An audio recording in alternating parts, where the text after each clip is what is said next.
Hello and welcome to Everybody Pulls the Tarp. I'm your host, Andrew Moses. With me today, I have a very special guest, Nancy Gianni, founder and chief belief officer at GiGi's Playhouse and 2016 CNN hero.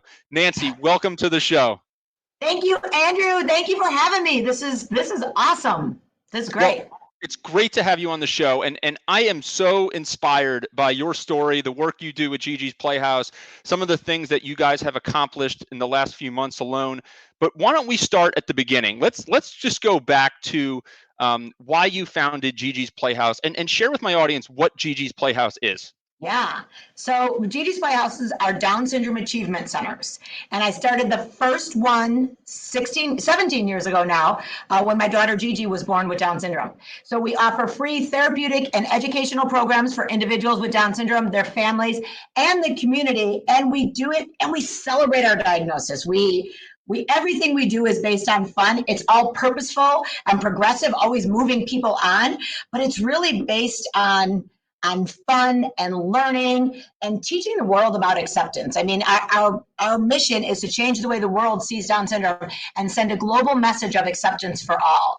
And in order for us to do both of those things, we kind of had to break apart our mission a little. I mean, break apart our branding a little bit. So GiGi's Playhouse provides all those free programmings for the families and for the individuals with Down syndrome. And then we also have something that we call Generation G. So Generation G is a conscious decision to be better every single day. Be generous, be kind, be accepting. You can take the Generation G pledge. All you need to do is put a heart on your hand with a G in it, post it on social media, and just say, I can and will accept you as you are. And that's how we reach our second mission of global acceptance for all. So it's been an amazing run. We have 60 locations and startups all across the country and in Mexico, all providing free therapeutic and educational programmings and message of acceptance to the world. So it's pretty amazing the amount of people who are stepping in to just make the world a better place. We need more positivity and more chief belief officers in the world today, Nancy. That's for sure. So 60 locations. My understanding is that there's still a tremendous demand for more. If I understand correctly, there's almost inquiries around putting another 200 of these centers up. Is that correct? Absolutely, all across the world. And it's such a gift, Andrew, because if you think about this, our model of giving everything away for free wouldn't fit in any Fortune 500 CEO's business plan. But you know who wins in this plan is our families and the world, making the world a better place. And these people that are stepping up from all around the world to do this in their communities. The way it works is they come to us. I have never gone to somebody and said, hey, you should open a GiGi's Playhouse. They come to us and we give them that model. We give them everything they need to open their playhouse. They fight for it. They become their own LLC in their area, but they're out there raising the funds. They're out there getting the volunteers. We're 99% volunteer run. And these amazing communities, I'm telling you, there is a higher power guiding this thing. And Gigi and I are just like sitting in the seat, we don't know where we're going next. Today we're with Andrew. We don't know where we're going to be tomorrow. And it's where we are right now in our lives. And it's truly a gift because so many other people are stepping up and doing the same things as we are in their own communities. So beyond cool. Wow. Very, very cool. So all of us have been challenged the last few months. Every business model has been flipped upside down with the requirements of social distancing and the COVID-19 crisis. You guys are no different. But as I understand it, in March, you guys completely transformed the business model to adapt to the changing times with the introduction of the GiGi's at home. Can you talk about that for a minute? It's an amazing story of a response to a crisis and changing times. Yeah, it was talk about, we are like the queens of multitasking over here, but this took us to a whole nother level. And it was, I remember that day, like I was on with all 60 locations when I had to tell them that you guys, it's going towards the path that we're going to be having to close down and we need to do it soon. People, when you're faced with a diagnosis like this, it's a 24/7 diagnosis, it's the rest of your life. And we were still having people bring their brand new babies while this was all going on. And I couldn't, one night I was like, I couldn't sleep. I said, we had 2 families just walk in our doors today because they needed us. But all I could think about, because we didn't know much about COVID, we didn't know if it was hitting babies or who it was hitting at that time, was what if, because they're here, something bad happens? And we made that call the next day to shut down the centers. And it was only a day or two before the rest of the world had to shut down, but just for the safeties of our families.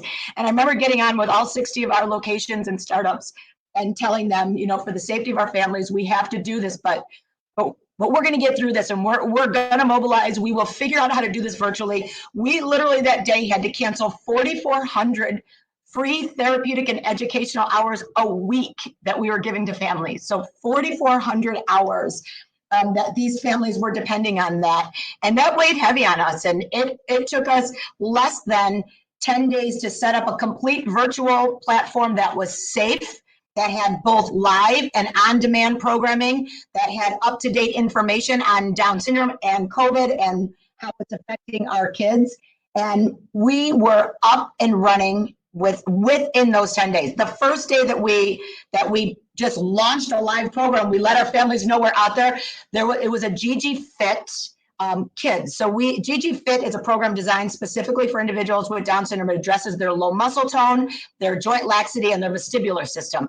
And it's for school age kids because they really need it the most. They need to keep up with their peers. And we had 156 participants from 14 different states on our very first live program for that. And we were like, wait, what? Like we knew that we were going to have a few people, and it has just been, we've got over 70,000 people coming every week to partake in the programs, both live programs and then a lot of on-demand programming as well, because people are trying to fit this in. And then a lot of support and a lot of training and a lot of volunteer training is now being done online, because we still need our volunteers to help us facilitate all of these programs that we're doing now. So we were serving our families at full capacity within I think it was less than 10 days. Wow, Nancy, I am speechless, and I'm supposed to be asking you questions. So that's what an amazing story. And crazy. It's so this show is called Everybody Pulls the Tarp, and it's based upon a philosophy that I have, that great teams and great organizations are powered by individuals who contribute far beyond the boundaries of their job description. Absolutely. So what you accomplished there sounds like a massive team effort. You talked about your staff, you talked about your volunteers. How did it come together, and how did everyone mobilize as a group? Literally working 24/7. So think about the IT that was, the whole IT element that was behind it, the finance element. We had to cancel over 50 events as well. 76% of our revenues in spring comes from those events. Those events allow us to put on these free programs. So we were down, right? I mean, that was going to hit us at about 2.4 million, and that we lost just in having to cancel all those events. So we had finance involved, IT was involved, our program leads had to jump in from all around the country. Our therapists, everybody was coming together. And I mean, we were having go-to meetings from morning till night, trying to figure out how we were going to get this together, how we were going to get this information to our families. How are we still going to continue to support our families? How are they going to get the GiGi's hug, the GiGi's empowerment, the GiGi's you can do this? Because that's what GiGi's is. When you walk in GiGi's, you walk into energy and excitement, and you've got this. Our families get beat up out in the world. Our kids wear their diagnosis on their face every single day. There's nothing you hide from them. There's stares, there's bullying, it's an everyday struggle.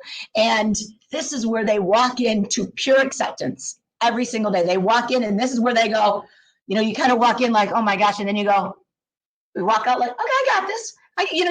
You get repowered, and you get back out there, and you fight the good fight. And we still needed to bring that empowerment and that energy to them, whether it be through social media, through outreach calls with them, Zoom, and we did go-to meetings, we did team meetings, just letting them feel that they weren't alone. It was really important for our families not to be alone. It was hard enough for a teacher who teaches typical kids to turn around and try to teach that typical kid. And now you add that element of, some developmental delays, some sensory issues, all the different dynamics that go with it. And now these kids are at home with no help.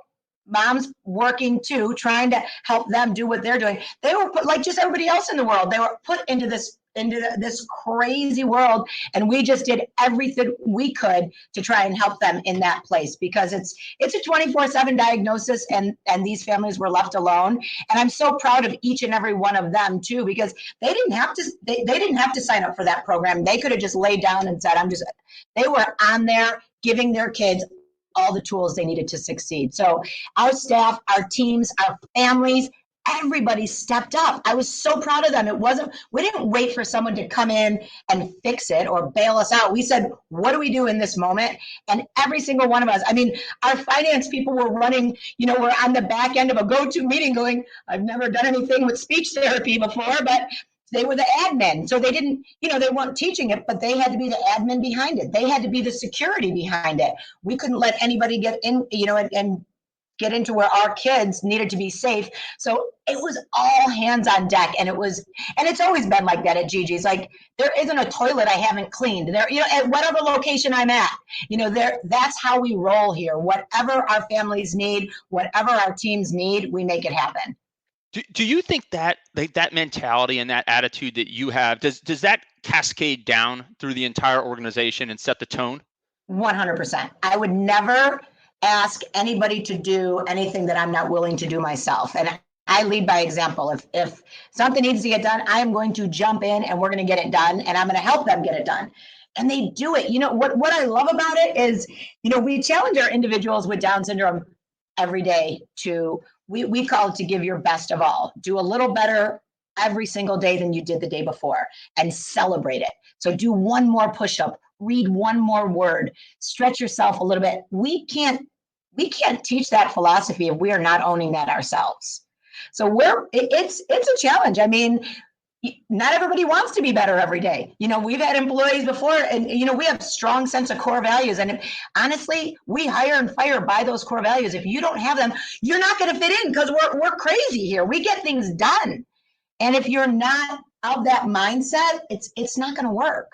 Because we are here to serve, and that's what we do. How do you identify people, and how do the different centers identify people when they're hiring folks that fit that mold?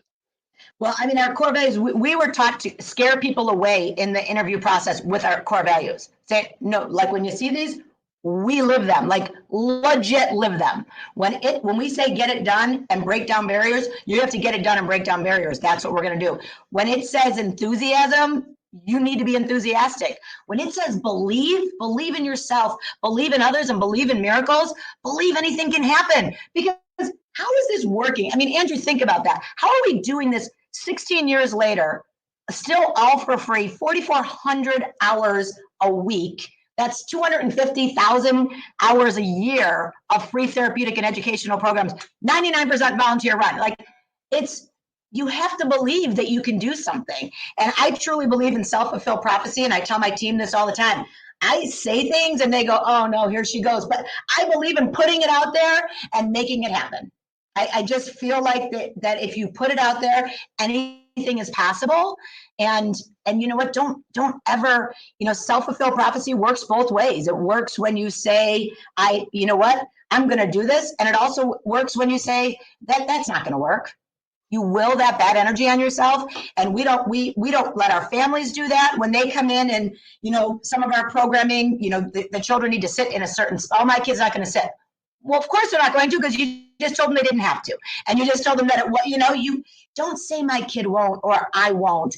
Always say you will, and you will. You'll figure out a way to do it, and we're going to help. And that's our philosophy here. And it's hard. It's a lot to keep up with.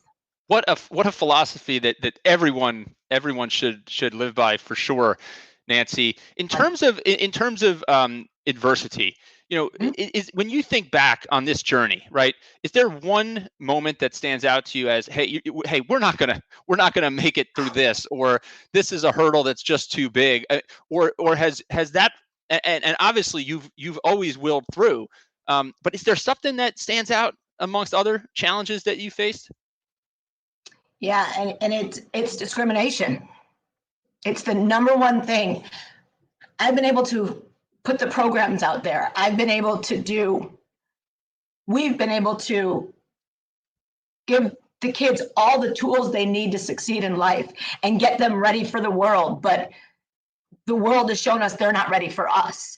And that's really hard, to tell a family, you're not going to feel that discrimination. I have pregnant moms who come in here and they say, I know you're going to help me. I know my other kids love Gigi. So pregnant moms come here, they bring their kids, and it's such a fun place. I hope you have some video that you can look at or go on our website and see what we're about. It's such an energized, fun place with ball pits and gyms and just energy. And the siblings love to be here. But the mom's big question was, but are they going to see discrimination? Are they going to see people make fun of her? Are they going to see people stare? Yes, every day. But you know what? Those siblings are going to be so much stronger and have so much more compassion and so much empathy. Those siblings are going to be forever changed in the best way possible. They are going to learn lessons in life that we as parents could never teach because you grow up with it. And, I remember my biggest fear for my kids when Gigi was born was what their life was going to be like and how was I going to protect them from that? Like, these kids wear that diagnosis on their face. You can't hide that. And how was I going to protect them from what was going to happen? And that was my biggest fear. But you know what? To this day, I couldn't have made my kids who they are today without Gigi being who she was. And all of them are out there, fighting for acceptance of all. I mean, that's our mission. It goes so far beyond Down syndrome and into the greater world. We need to accept people as they are. We need to respect people as they are. We need to not be so judgmental. It's my one piece. And there's some stories, Andrew, that I can tell you that have happened to our kids that media doesn't pick up because it only happened to a kid with Down syndrome. It didn't happen if he was a different race, if he was a different gender, if he was he was different in other ways. This would be plastered all over the place, but he only had Down syndrome, so it was okay to be abused in the locker room. It was okay to be bullied for this reason. So it's just, that is I'm still trying to overcome that. And that's why, right now and what's going on in the world, I feel for everything that's happening right now because I felt it. I've seen it in a different way. I don't see it, I know that plight it's such an overwhelming, just mountain to climb. Discrimination is really hard to get past, and it's just something we're all fighting for. We all sure are, and you talk about acceptance, and you I also know that your entire fundraising engine has been disrupted by the COVID-19 crisis as well, which is just another challenge. But you guys have a really exciting event coming up, the virtual Step to Accept. Speaking of acceptance, why don't you talk about that for a minute? Yeah, and you know what I love, like our country's in such, we planned this event. Like first we had to mobilize and serve our families and get Gigi's at home going. And then it was like, okay, now we gotta turn to our playhouses and go, how are you guys all gonna survive? How are we gonna survive through this when all of our fundraising, we don't get government funding. We're not government funded. We rely on private donations. How are we going to get through this? We have to do a big event, and we have to do an event that's just going to call out some good to this world. So the event is called Step to Accept, and it's an acceptance event. It's all about acceptance. It's a walk, run, and ride. And the question is, who or what will you run or walk or ride for? It's just about acceptance. It's about just accepting everybody as they are. In the end, we've got a big Strava challenge. In the end, you get your reward is to say, I can and will accept you as you are. That's what this is all about. It's pure acceptance. And we took it away from being a Down syndrome event because it's being hosted by individuals with Down syndrome who are like the most in the world. And that's what I love about it. But their message is for the entire world to be accepting of all. So it's such a cool message. And I know it's a great time to have that message, but it's a terrible time to have that message because there's another message that's out there that's really important that needs to be, it is about acceptance. And it's just a hard time for us to be having this event it's just a hard time in the world right now, but we recognize the need for acceptance of all. We hope that people can join forces. Step2accept.org is what it's called. Step for acceptance, and say what you're stepping for. This isn't about Down syndrome. This is about acceptance of all, which is where we need to go in this world. We've been trying to do this with the Generation G campaign since 2014, and we've had a lot of people jump on and become Generation G, and just look up hashtag Generation G. But we need more people doing that fight, and doing it all for the right reasons. It's not just about Down syndrome. It's about making the world a better place. Nancy, I've heard that people call you the tour de force. Your energy is unmatched. Your positivity is unmatched. When you're able to get out to the different centers, right? Which I'm sure is much more challenging lately than it has been. When you're able to get into the centers, what is that? How does that motivate you? And oh my gosh, you know what, Andrew? You can't even imagine. So it's still not real to me that there's so many. We walk into a location, and I can't believe that our message has been transformed into another whole building of acceptance and taking a whole community. Because you can't build a place like GiGi's. I mean, it's a business. You cannot build something like that without involving your whole community. So the beauty of GiGi's is we serve individuals with Down syndrome, but we give the community a place to serve, a place to learn about love, a place to learn about acceptance, a place to learn about how to treat people, that everybody has a different story. That individuals with Down syndrome, they have low muscle tone. It makes everything harder for them. It doesn't mean they don't want to do those things. Those things are hard for them to do. So it's watching I'm always so emotional. I try to, before we do an opening or a book signing or an event at a location, I try to go in there first, because I do get too emotional when I first walk in, because I'm so full of gratitude that there is still good people in this world that are stepping up to serve others. I mean, we have locations that these aren't just families that get these things started. There was a teacher who opened our Nashville location, was opened by a 23-year-old teacher.